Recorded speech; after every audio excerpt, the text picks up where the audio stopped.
Hi friends, வணக்கம். Welcome back to our channel art to tech Tamil. இந்த வீடியோவில் பார்த்தீங்கன்னா வழக்கம் போல் ஒரு சாம்சங் சிங்கிள் டோர் ஃப்ரிட்ஜுங்க. ஸோ கஸ்டமர் வந்து ஐஸ் வந்து ஓவராக ஃப்ராஸ்ட் ஆகுதுன்னு சொல்லி ஃப்ரீசரை வந்து ஹோல்ட் பண்ணிட்டாங்க. ஸோ இதான் அந்த இடத்துல வந்து ஹோல்ட் பண்ண இடம். ஸோ இது வந்து அலுமினியம் டியூபு, அதனால் வந்து ரொம்ப வந்து மைல்டாக தான் இருக்கும், சென்சிட்டிவான இடம். இந்த இடத்துல வந்து ஒரு நைஃபோ மெட்டல் ஷார்ப்பாக இருக்க மெட்டல் ஆப்ஜெக்டோ வச்சு குத்துனோன்னா கண்டிப்பாக வந்து ஹோல் விழுந்துடும். ஸோ அந்த மாதிரி ஹோல் விழுந்ததில் பார்த்திங்கன்னா கேஸ் லீக் ஆயிடுச்சு. பட் இதில் ஒரு பாசிட்டிவான விஷயம் என்னென்னா, கஸ்டமர் வந்து ஹோல் போடுறப்ப ஐஸை பேத்து எடுக்கிறப்போ வந்து ஃப்ரிட்ஜ் ரன் ஆகலை. பிகாஸ் அவங்க வந்து டீஃப்ராஸ்ட் பட்டனை ப்ரெஸ் பண்ணியிருக்காங்க. ஸோ அடுத்து வந்து ஒரு 5 ஹவர்ஸாக ஃப்ரிட்ஜ் ரன் ஆகலை, அதுவும் இல்லாமல் ஐஸும் மெல்ட் ஆகலை. ஸோ அதனால் வந்து அவங்க ஐஸை வந்து எடுத்திருக்காங்க, பேத்து எடுத்திருக்காங்க. ஸோ அந்த டைம் பார்த்திங்கன்னா ஹோல் விழுந்து கேஸும் வெளில போயிருக்கு. பட் கேஸ் வெளில போன மாதிரியே தெரியல பார்க்குறதுக்கு, ஆயிலும் வெளில வரல. அதனால் வந்து இப்போ நம்ம கேப்லரியை கட் பண்ணி செக் பண்ணிகிட்ருக்கோம். கேப்லரி கட் பண்ணால் பார்த்திங்கன்னா சுத்தமாக கேஸ் இல்லை சிஸ்டமில். அடுத்து ப்ராப்ளத்தை ட்ரேஸ் பண்ணியாச்சு. அடுத்து வந்து ஃப்ரீசர் மாற்றுறதுக்கான ப்ராசஸ் வந்து ஸ்டார்ட் பண்ணியாச்சு. ஒரு இடமா கட் பண்ணிகிட்ருக்கேன். என்ஆர்வி ஃபிக்ஸ் பண்ணுறது, ட்ரையரை வந்து கட் பண்ணுறது எல்லாமே ரெடி பண்ணிகிட்ருக்கேன். அண்ட் இதில் வந்து ஒரு பாசிட்டிவான விஷயம், அவங்க வந்து ஃப்ரிட்ஜ் ஆஃபில் இருக்கப்போ வந்து கட் பண்ணதுனால பார்த்திங்கன்னா உள்ளே வந்து வாட்ரு சக் பண்ண மாதிரி எனக்கு தெரியலை. ஸோ அடுத்து இதை வந்து கட் பண்ணி செக் பண்ணி பார்க்கலான்னு சொல்லிட்டு ட்ரையரை கட் பண்ணிட்டுருக்கேன். அடுத்து ஃப்ரிட்ஜை ரன் பண்ணி பார்த்தப்போ பார்த்திங்கன்னா வெளிலேருந்து ஆயில் தான் வந்துச்சு, வாட்ரு மிக்ஸ் ஆன மாதிரி ஒன்றும் தெரியலை. ஸோ அதனால் வந்து நம்ம இப்போ வந்து இதில் ஃப்ரீசர் மட்டும்தான் மாற்றுற மாதிரி டிசைட் பண்ணியிருக்கோம். கஸ்டமர்ட்டையும் சொல்லியிருக்கோம். ஃப்ரீசர் எடுத்துகிட்டு புது ஃப்ரீசர் போட்டு, கண்டென்சர் வந்து இது வந்து இன்பில்ட் கண்டென்சருங்க, கன்சீல் கண்டென்சரு. ஸோ கண்டென்சர் வந்து பொதுவாக நான் மாற்றிடுவேன். இதில் பார்த்திங்கன்னா எனக்கு வாட்டரோட மிக்ஸ் ஆன மாதிரி தெரியல. அண்ட் ஆயிலும் பார்த்திங்கன்னா நல்லா இருக்க மாதிரி தான் இருக்குது டிஸ்சார்ஜ் லைனில். ஸோ அதனால் வந்து ஆயில் டாப் அப் பண்ண போகிறோம். ஃப்ரீசரை மாற்றிட்டு கண்டென்சரை வந்து ஃப்ளஷிங் பண்ண போகிறோம். ஸோ அதுக்காக புது ஃப்ரீசரை வந்து ரெடி பண்ணிட்டேன். புது ஃப்ரீசரில் பார்த்திங்கன்னா 316 பைப் வந்து வெல்டு பண்ணியாச்சு. அண்ட் அடுத்து பார்த்திங்கன்னா நியூ கேப்லரி வந்து வெல்டு பண்ண போகிறோங்க. ஸோ அதனால் வந்து கேப்லரி வந்து ஸ்லைஸ் பண்ணிகிட்ருக்கேன், கேப்லரி கட்டர் வச்சு. அண்ட் இதையும் வந்து நம்ம வெல்டிங் பண்ணிவிட்டு 2 பைப்பையும் வந்து ஒன்றா ஜாயின் பண்ணி அடுத்து வந்து ஃப்ரீசரில் வந்து எக்ஸ்டர்னலாக சைடில் வந்து ஒரு ஹோல் போட்டு ஃப்ரீசரை ஃபிக்ஸ் பண்ண போகிறோம். ஸோ அதுக்காக வேலையை வந்து ஸ்டார்ட் பண்ணியிருக்கேன். அண்ட் இந்த இடம் பார்த்திங்கன்னா அலுமினியம் டு காப்பர் ஜாயிண்ட்டுங்க. இந்த இடத்துல வந்து நம்ம ஹீட் பண்ணுறப்போ வந்து சீக்கிரம் வந்து டேமேஜ் ஆகிறதுக்கு வாய்ப்பு இருக்குது. அதனால் வந்து வெட் கிளாத் போட்டுட்டு அடுத்து வந்து வெல்டிங்கை ஸ்டார்ட் பண்ணியாச்சு. ஆல்ரெடி வந்து 316 பைப் வந்து வெல்டு பண்ணியாச்சு. இப்போ வந்து கேப்லரியும் வெல்டு பண்ணியாச்சுங்க. கேப்லரி வந்து 12 ஃபீட்டு 0.031 mm சைஸு. அண்ட் பொதுவாகவே சிங்கிள் டோருக்கு வந்து 3-1 கேப்லரி தான் போடுவோம். அண்ட் டபுள் டோராக இருந்துச்சுன்னா 0.036 வரும். ஸோ இப்போ வந்து எக்ஸ்டர்னலாக சைடில் வந்து ஹோல் போட்டாச்சுங்க. இதில் வந்து 2 பைப்பிங்கும் வந்து வெளில விட போகிறோம். அண்ட் இன்டர்னலாகவே நமக்கு பைப் வரும். இதில் வந்து வாட்ரு இறங்கி இருக்கிறதுக்கு வாய்ப்பு இருக்குது. பட் நமக்கு கண்டென்சரில் செக் பண்ணி பார்த்தப்போ வந்து வாட்ரு ஒன்றும் வந்த மாதிரி தெரில. பிகாஸ் கம்ப்ரஸர் ரன் ஆகிருந்ததுன்னா ஃபுல்லாகவே சக் பண்ணியிருக்கோம் வாட்டரை. அண்ட் கம்ப்ரஸர் ரன் ஆகாமல் இருக்கிறனால வந்து உள்ள கம்ப்ரஸர் உள்ள ஆயிலில் வந்து வாட்ரு மிக்ஸ் ஆன மாதிரி தெரியலை. ஸோ அதனால் வந்து இந்த ரிஸ்க் எடுக்கிறோம் நம்ம. இப்போ வந்து கண்டென்சர் காயிலும் மாற்றலை, கண்டென்சரை வந்து ஃப்ளஷிங் பண்ணிக்கிறோம். புது ஃப்ரீசர் மட்டும்தான் மாற்ற போகிறோம். ஸோ இதுக்கு முன்னாடி ஃப்ரிட்ஜில் பார்த்துருந்திங்கன்னா நான் இதிலேயே வந்து கண்டென்சர் காயில் எல்லாமே மாற்றிருப்பேன். கம்ப்ரஸர்லேயும் பார்த்திங்கன்னா டோட்டலாக ஆயிலை சேஞ்ச் பண்ணியிருப்பேன். ஸோ இதில் வந்து அதை பண்ண போகிறதில்ல. இப்போ வந்து புது ஃப்ரீசர் வந்து பக்காவாக செட் பண்ணியாச்சு. இருந்த இடத்துல வந்து ப்ளேஸ் பண்ணியாச்சு. சைடில் 2 ஸ்க்ரூ வரும், மேலே டாப்பில் 2 ஸ்க்ரூ வரும். அடுத்து பார்த்திங்கன்னா தெர்மோஸ்டாட்டோட சென்சார் வந்து இருந்த இடத்துல ப்ளேஸ் பண்ணியாச்சு. ஸோ ஃப்ரீசர் பாக்ஸ் வந்து கரெக்டாக ஃபிக்ஸ் ஆகிடுச்சு. சைடில் வந்து எக்ஸ்டர்னலாக தான் நம்ம ஹோல் போட்டிருக்கோம். அண்ட் உள்ளே வந்து கன்சீல்டு கண்டென்சர் இருக்குது, அதை டிஸ்டர்ப் பண்ணாமல் வந்து சைடில் வந்து ஹோல் போட்டு பைப் எடுத்தாச்சு. அண்ட் பைப்பில் வந்து இன்சுலேஷன் ஃபோம் போடுறாங்க. ஸோ வந்து எக்ஸ்டர்னலாக லே பண்ணுறோம், அதில் வந்து இன்சுலேஷன் ஃபோம் போடுறோம். அடுத்து அதை அலைன் பண்ணிட்டு நெக்ஸ்ட் வந்து வெல்டிங் ப்ராசஸ் ஸ்டார்ட் பண்ண வேண்டியதான். இப்போ வந்து கம்ப்ரஸரில் என்ஆர்வி செட் பண்ணிட்டுருக்கேங்க.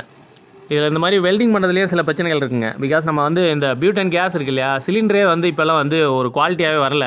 ஒரு சில இது வந்து ப்ளூ ஃப்ளேமில் வராமல் வந்து எல்லோ ஃப்ளேமில் வருது. அந்த மாதிரி இருக்கப்போ வந்து வெல்டிங் ப்ராப்பராக நடக்காது. ஸோ இப்போ கண்டென்சரை வந்து ஃப்ளஷிங் பண்ணிட்டுருக்கேன்.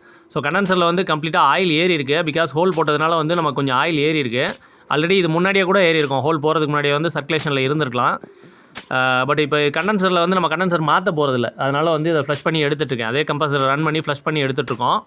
ஸோ கம்ப்ளீட்டாக வந்து ஆயில் ட்ரேஸ் ஆயில் இல்லாத மாதிரி எடுத்துகிட்டு அடுத்து வந்து கம்ப்ரஸரில் கொஞ்சம் ஆயில் டாப்அப் பண்ண போகிறோம். இது வந்து 134A கம்ப்ரஸரு. அதுக்கு தகுந்த ஆயில் வந்து ஒரு 50 to 60 ml வந்து டாப்அப் பண்ண போகிறோம்.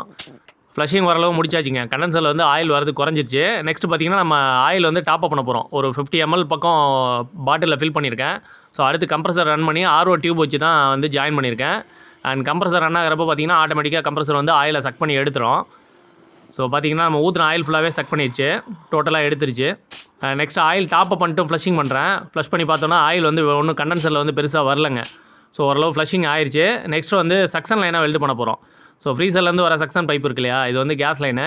ஸோ இது வந்து வெல்டிங் பண்ண போகிறோம். இது வந்து 316ங்க. கம்ப்ரஸரில் இருக்கிறதும் 316. 316 to 316 வந்து ஸ்வெச்சிங் டூல் வச்சு ஸ்வெச்சிங் பண்ணோம்னா கரெக்டாக வந்து எக்ஸ்பேண்ட் ஆகாது. ஸோ ஒன்று நோஸ் பிளேயர் வச்சு பெருசாக்கணும். ஸோ அதுக்கு பதிலாக வந்து 1/4 டியூப் வந்து இடையில வச்சு மிடில் வச்சு 2 பக்கமும் வெல்டிங் பண்ணிக்குவேன். ஸோ இது கொஞ்சம் ஈஸியான மெத்தடு. அண்ட் இதுலேயே பார்த்தீங்கன்னா 316 வந்து எக்ஸ்பேண்ட் பண்ணி நோஸ் பிளேயரோ ஏதோ விட்டு வந்து பெருசாக்கி திரும்ப உள்ளே ஃபிக்ஸ் பண்ணலாம். பட் அதை விட இது கொஞ்சம் ஈஸியாக இருக்குங்க. 1/4 வந்து கரெக்டாக இருக்கும், கச்சிதமாக இருக்கும். ஸோ அடுத்து அந்த வெல்டிங் முடிஞ்சு அடுத்து வந்து கண்டென்சர் பைப்பில் வந்து நம்ம ட்ரையரை ஃபிக்ஸ் பண்ண போகிறோம், ஃபில்டர் ட்ரையரை. ஸோ அதுக்காக வந்து எம்ரி சீட் போட்டு கண்டென்சர் பைப்பை வந்து க்ளீன் பண்ணிகிட்ருக்கோம். ஸோ இது வந்து ஸ்டீல் பைப்புங்க. நம்ம யூஸ் பண்ணுற ட்ரையர் பார்த்திங்கன்னா காப்பரு. அண்ட் இந்த காப்பர் டு ஸ்டீல் வந்து யூஸ் பண்ணுறப்போ பார்த்திங்கன்னா ஃப்ளக்ஸ் பவுடர் யூஸ் பண்ணுற மாதிரி இருக்கும். நம்ம வந்து சிங்கிள் வே ட்ரையர் தான் யூஸ் பண்ணுறோம். இதுலேயே வந்து 2 வே ட்ரையர் இருக்குது. 2 வே ட்ரையர்னால் இப்போ நம்ம டைட் பண்ணோம் இல்லையா, அந்த இடத்துல வந்து 2 பைப்பு ஃபிக்ஸ் பண்ணுற மாதிரி இருக்கும். ஒன்றில் வந்து என்ஆர்வி ஃபிக்ஸ் பண்ணி வேக்யூம் வந்து 2 ஸ்டேஜில் போடுவாங்க. ஸோ அதுக்காக பண்ணுறது நம்ம வந்து சிங்கிள் வே ட்ரையர் தான் யூஸ் பண்ணுறோம். ஸோ இதில் வந்து இப்போ ஸ்டீல் பைப்பு பார்த்திங்கன்னா கண்டென்சர் பைப்பு வந்து ஸ்டீலில் வரும். அண்ட் ட்ரையர் ஃபில்டர் ட்ரையர் வந்து காப்பர் வரும். ஸோ ரெண்டையும் வந்து வெல்டு பண்ணுறப்போ ஃப்ளக்ஸ் பவுடர் கண்டிப்பாக யூஸ் பண்ணணும். ஃப்ளக்ஸ் பவுடர் யூஸ் பண்ணால் தான் வந்து ப்ராப்பராக வெல்டிங் பண்ண முடியும். அதுலேயும் சில சிக்கல் இருக்குது. இந்த மாதிரி சிலிண்டர் வந்து ஒழுங்காக ப்ராப்பராக வந்து ப்ளூ ஃப்ளேமில் எரியாமல் எல்லோ ஃப்ளேமில் எரிஞ்சதுனா கூட ஒழுங்காக வெல்டிங் வந்து வராது. ஸோ நிறைய வாட்டி நான் அந்த மாதிரி ஃபேஸ் பண்ணியிருக்கேன். காரணமே தெரியாமல் பார்த்திங்கன்னா வெல்டிங் வந்து ப்ராப்பராக இல்லாமல் இருக்கும். அது வந்து சிலிண்டரும் ஒரு காரணமாக இருக்கலாம். ஸோ இப்போ வந்து வெல்டிங் பர்ஃபெக்டாக முடிஞ்சு நெக்ஸ்ட் பார்த்திங்கன்னா நம்ம ஃப்ரீசர்லேருந்து வர கேப்லரி வந்து ட்ரையரோட வந்து வெல்டிங் பண்ண போகிறோம். ஸோ அதுக்காக இந்த பக்கம் எண்டில் இருக்க கேப்லரி வந்து ஸ்லைஸ் பண்ணிட்டுருக்கேன். அண்ட் ஸ்லைஸ் பண்ணிட்டு அரேஞ்ச் பண்ணிட்டு இதில் வந்து வெல்டிங் பண்ண போகிறோம். அண்ட் இந்த கேப்லரியில் பாதி வந்து மேலேயே வைன் பண்ணியாச்சுங்க. ஃப்ரீசர் பக்கத்துலேயே வைன் பண்ணிட்டு மீதி இருக்க எக்ஸஸாக இருக்கிறது தான் இங்கே வைன் பண்ணியிருக்கேன். பிகாஸ் 12 ஃபீட்டு ஃபுல்லாக வந்து நமக்கு இதாகாது.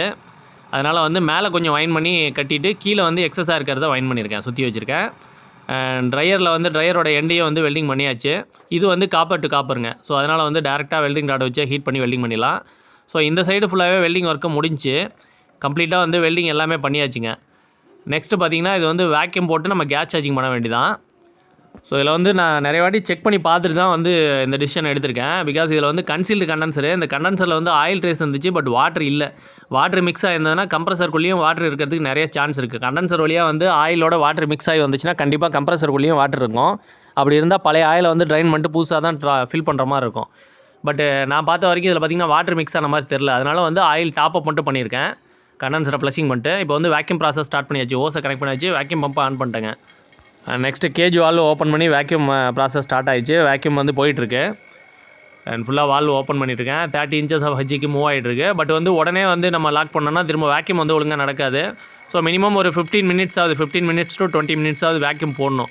டீப் வேக்யூம் போட்டால் தான் வந்து ப்ராப்பராக வேக்யூம் நடக்கும். அண்ட் இந்த ட்ரையர் வெல்டு பண்ணோம் இல்லையா, அதிலே பார்த்தீங்கன்னா 2 ஸ்டேஜ் ட்ரையர் இருக்குங்க. 2 ஸ்டேஜ் ட்ரையர்னால் ஒன்று வந்து கண்டென்சர் பைப்பு, அது பக்கத்துலேயே வந்து என்ஆர்வி ஃபிக்ஸ் பண்ணி அந்த இடத்துல வந்து ஒரு வேக்யூம் ஹோஸை கனெக்ட் பண்ணி 2 பக்கமே வேக்யூம் பண்ணுவாங்க. ஸோ அது இன்னும் ப்ராப்பராக இருக்கும். ஸோ ஆஃப்டர் 20 மினிட்ஸ்க்கு அப்புறம் பார்த்திங்கன்னா வேக்யூம் வந்து நல்லாவே போயிட்டுருக்கு. சவுண்ட் மாறினது உங்களுக்கு தெரியும். வேக்யூம் பம்போட சவுண்ட் வந்து நாய்ஸ் வந்து குறைஞ்சிருச்சு. ஸோ சுத்தமாக வந்து வேக்யூம் ப்ராசஸ் வந்து ஃபுல்லாக முடிஞ்சு. அதனால் வந்து நம்ம இப்போ வந்து வேக்யூமை நிறுத்த போகிறோம். ஸோ வால்வை க்ளோஸ் பண்ணியிருக்கேன். 30 இன்ச்சஸ் ஆஃப் ஹெஜ்ஜில் வந்து ஹோல்ட் ஆகிருக்கு. இப்போ வால்வை க்ளோஸ் பண்ணிட்டு கொஞ்சம் நேரம் வெயிட் பண்ண போகிறோம். அட் த சேம் டைம் வந்து சிலிண்டர் டின்னை கனெக்ட் பண்ணிவிட்டு கேஸ் சார்ஜிங்க்கு எல்லாமே ரெடி பண்ண போகிறேன். ஸோ வேக்யூம் பம்பை ஆஃப் பண்ணியாச்சு. 30 இன்ச்சஸ்லேயே தான் இருக்குது. அடுத்து வந்து நான் ஒரு 15 to 20 மினிட்ஸ் வந்து வெயிட் பண்ணுவேங்க. வெயிட் பண்ணி பார்த்துட்டு அடுத்து வந்து 0க்கு மூவ் ஆகுதான்னு பார்ப்பேன். ஸோ நம்ம பண்ண வெல்டிங்கில் வந்து ஏதாவது ப்ராப்ளம் இருக்குது, லீக்கேஜ் இருக்குன்னா கண்டிப்பாக வந்து அது 30 இன்ச்சஸ் ஆஃப் ஹெஜ்ஜில் இருக்காது, வேக்யூமு மூவ் ஆயிரும். அடுத்து வந்து கேஸ் டின்னை வந்து கனெக்ட் பண்ணிட்டுருக்கேன். இது வந்து R134A சிஸ்டம், அதனால் வந்து 134A டின்னை வந்து கனெக்ட் பண்ணிட்டுருக்கேன். ஸோ இப்போ கிட்டத்தட்ட ஒரு 15 மினிட்ஸ் வெயிட் பண்ணி பார்த்தாச்சுங்க. 30 இன்ச்சஸ் ஆஃப் ஹெஜ்ஜிலே தான் இருக்குது. அடுத்து வந்து வால்வு ஓப்பன் பண்ணி கேஸ் சார்ஜிங் பண்ண போகிறோம். இந்த கேஸ் சார்ஜிங் பண்ணுறப்ப ஒரு சிலர் வந்து ஆன்டி மேச்சர் யூஸ் பண்ணுவாங்க. நானுமே முன்னாடி யூஸ் பண்ணிட்டு இருந்தேன். பட் ஆன்டி மேச்சர் யூஸ் பண்ணுறது பிரச்சனை இல்லை, ப்ராப்பராக வேக்யூம் பண்ணோம். அது வந்து ப்ராப்பராக பண்ண முடியல என்னால். ஸோ அதனால் வந்து நம்ம நார்மலி பஜிங் மட்டும் பண்ணிவிட்டு கேஸ் சார்ஜிங் பண்ண போகிறோம். இந்த பஜிங் பண்ணுறது எதுக்குன்னா, இந்த ப்ளூ ஹவுஸ் பார்த்திங்கன்னா ஃபுல்லாக வேக்யூம் நடந்திருக்கும். அதனால் வந்து உள்ளே ஏர் இருக்காது. பட் எல்லோ ஹவுஸ் கனெக்ட் பண்ணுற இடத்துல வந்து ஆக்சிஜன் மிக்ஸ் ஆகிருக்கும். ஸோ அந்த ஆக்சிஜன் எடுக்கிறதுக்கு பஜிங் பண்ணோம்னா கேஸ் கொஞ்சம் திறந்து விட்டோம்னா ஏர் வெளில போயிடும். So at the same time வந்து இந்த இடத்துல ஆன்டி மேச்சர் போட்டோம் அப்படின்னா ஆன்டி மேச்சரும் வெளில வந்துருங்க. நம்ம போகிற ஆன்டி மேச்சர் வந்து சிஸ்டம்குள்ளே ஏறாது. அதுக்காக தான் நான் ஆன்டி மேச்சர் யூஸ் பண்ணுறதில்ல. நெக்ஸ்ட் பார்த்திங்கன்னா நம்ம இப்போ வந்து கேஸ் சார்ஜிங்காக பண்ணிகிட்ருக்கோங்க. இப்போ வந்து ஸ்டாண்டிங்கில் தான் கேஸ் ஏற்றிட்டுருக்கோம். ஃப்ரிட்ஜ் வந்து இன்னும் ஆன் பண்ணல. ஸோ வேக்யூம் பண்ணிட்டு அடுத்து பார்த்திங்கன்னா கொஞ்சம் நியூட்ரலாக வந்து கேஸ் சார்ஜிங் பண்ணிகிட்ருக்கோம் ஸ்டாண்டிங்கில். அடுத்து வந்து இப்போ வந்து கம்ப்ரஸர் ஆன் பண்ணியாச்சு. ஸோ இப்போ நம்ம சார்ஜ் பண்ணுற கேஸ் வந்து நெகட்டிவில் போயிட்டுருக்கு. பிகாஸ் வேக்யூம் போட்டு ஏற்றுனதுனால வந்து கம்ப்ரஸர் ரன் பண்ணுறப்ப சக்ஷன் ப்ரெஷரில் வந்து கேஸ் வந்து நெகட்டிவில் போயிட்டுருக்கோம். அண்ட் அடுத்து வந்து கொஞ்சம் கொஞ்சமாக வந்து ஆட் பண்ண போகிறோம் கேஸு. லிக்விட் கேஸாக வந்து சார்ஜ் பண்ணிகிட்ருக்கேன். இது வந்து 134A. அண்ட் 134A பொறுத்தளவு வேக்யூம் போட்டு வந்து ப்ராப்பராக கேஸ் சார்ஜ் பண்ணால் 7 to 8 PSI வச்சா போதும். இது வந்து single door fridge. And double டோருக்கு கொஞ்சம் மாறலாம் ப்ரெஷரு. பட் 8 PSI எனஃபுங்க. 8க்கு மேலே போச்சுனாவே பார்த்திங்கன்னா நமக்கு சக்ஷனில் வந்து ஐஸ் கட்ட ஆரம்பிச்சிடும். 8 to 9 வரைக்கும் வைக்கலாம். 10 PSIக்கு மேலெலாம் போயிடுச்சுன்னா கண்டிப்பாக வந்து சக்ஷன் பைப்பில் ஐஸ் கட்டும். இப்போ வந்து 8 PSI ஸ்டேபிளாக இருக்குங்க. ஸோ இது வந்து கொஞ்சம் கொஞ்சமாக தான் சார்ஜ் பண்ணியிருக்கேன். கிட்டத்தட்ட வந்து ஒரு 1/4 மணி நேரம் சார்ஜ் பண்ணியிருக்கேன் அந்த கேஸ் சார்ஜிங்க. இப்போ ஆல்மோஸ்ட் கேஸ் சார்ஜிங் முடிஞ்சுங்க. 8 PSI இருக்குது. ஆம்ஸும் பார்த்திங்கன்னா 0.9, 0.8 ஆம்ஸ் எடுக்குது. A few moments later. And fridge run ஆக ஆரம்பிச்சிருச்சு. 15 மினிட்ஸ்க்கு அப்புறம் பார்த்தீங்கன்னா ஃப்ரீசரோட டெம்பரேச்சர் பாருங்கள் மைனஸில் போயிட்டுருக்கு, -4 இருக்குது, -15 வரைக்கும் போகுங்க. ஸோ ஃப்ரீசர் வந்து நல்லாவே கூலாக ஆரம்பிச்சிருச்சு. கேஸ் ஃப்ளோ இருக்கிறதும் உங்களுக்கு சவுண்ட் கேட்கும் பாருங்கள், நாய்ஸ் கேட்கும். மேலே வந்து பார்த்தீங்கன்னா ஃப்ராஸ்ட் ஃபார்ம் ஆக ஆரம்பிச்சிருச்சு. அண்ட் இந்த மாதிரி வேலையில் பார்த்தீங்கன்னா வாட்டர் வந்து கண்டிப்பாக கம்ப்ரஸரில் மிக்ஸ் ஆனது உங்களுக்கு தெரிஞ்சதுன்னா கம்ப்ரஸர் ஆயில் மாற்றணும். அண்ட் கண்டென்சருக்கு ஆயிலும் புதுசாக மாற்றிக்கிறது நல்லது. பட் இதில் நான் செக் பண்ண வரைக்கும் கம்ப்ரஸருக்குள்ளே வந்து வாட்டர் இறங்கின மாதிரி ஒன்றும் தெரியல, வாட்டர் மிக்ஸ் ஆன மாதிரியும் தெரியல. அதனால் வந்து நான் அந்த ரிஸ்க் எடுத்திருக்கேன். புதுசாக capillary and suction pipe, freezer box புதுசாக மாற்றிருக்கோம். கண்டென்சர் வந்து ஃப்ளஷிங் பண்ணி போட்டிருக்கோம். ஆயில் வந்து டாப் அப் பண்ணியிருக்கோம். ஸோ ஃப்ரிட்ஜ் நல்லாவே ஒர்க் ஆகுதுங்க. இந்த வீடியோ உங்களுக்கு யூஸ்ஃபுல்லாக இருந்ததுன்னா லைக் பண்ணிட்டு ஷேர் பண்ணுங்கள். அண்ட் இந்த மாதிரி யூஸ்ஃபுல்லான வீடியோ பார்க்க மறக்காமல் நம்ம சேனலை சப்ஸ்கிரைப் பண்ணி வச்சுங்க.